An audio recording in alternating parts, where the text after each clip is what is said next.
Hello everyone. একই রকমভাবে পটল খেয়ে বোর হয়ে গেলে একবার এই রেসিপিটা ট্রাই করে নিতে পারেন।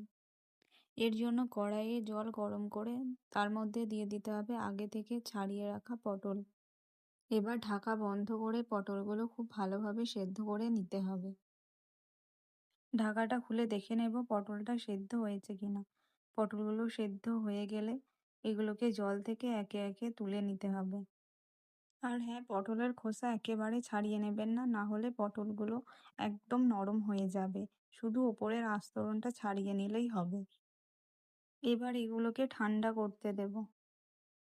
এবার একটা মিক্সিং জার নিয়ে তার মধ্যে দিয়ে দেব ঠান্ডা করা পটল, আগে থেকে ভিজিয়ে রাখা 1 চামচ সর্ষে, শুকনো লঙ্কা, কাঁচা লঙ্কা এবং কয়েক কোয়া রসুন। এই সবকিছুকে দিয়ে একটা স্মুথ পেস্ট বানিয়ে নেব। এখানে কোনো এক্সট্রা জল লাগবে না। পটলের মধ্যে যে জল আছে সেটা দিয়েই পেস্টটা রেডি হয়ে যাবে। এবার একটা কড়াইয়ে কিছুটা সর্ষের তেল গরম করে এর মধ্যে দিয়ে দেব আগে থেকে কেটে রাখা পেঁয়াজ কুচি। পেঁয়াজটা একটু মিহি করেই কেটে নিতে হবে। পেঁয়াজটা তেলের সাথে 2-3 মিনিট নাড়াচাড়া করে এর মধ্যে দিয়ে দিতে হবে আগে থেকে বানিয়ে রাখা ওই পেস্টটা। পেঁয়াজটা খুব কড়াভাবে ভাজার দরকার নেই। পেস্টটা দেওয়ার পর এবার কন্টিনিউ নাড়াচাড়া করে যেতে হবে, না হলে নিচে লেগে যাবে। এবার পটলের জলটা একদম শুকিয়ে নিতে হবে।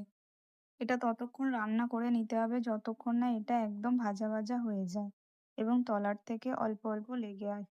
লবণটাও এই সময় অ্যাড করে দেব। এবার গ্যাসের ফ্লেম মিডিয়াম রেখে এটাকে একদম শুকনো শুকনো করে নিতে হবে। যখন এটা কড়াইয়ের গায়ে এভাবে লেগে আসবে এবং তেলটাও ছাড়তে শুরু করবে, তখন এটা একটা জায়গার মধ্যে নামিয়ে নেব। রেডি হয়ে গেছে পটলের ভর্তা।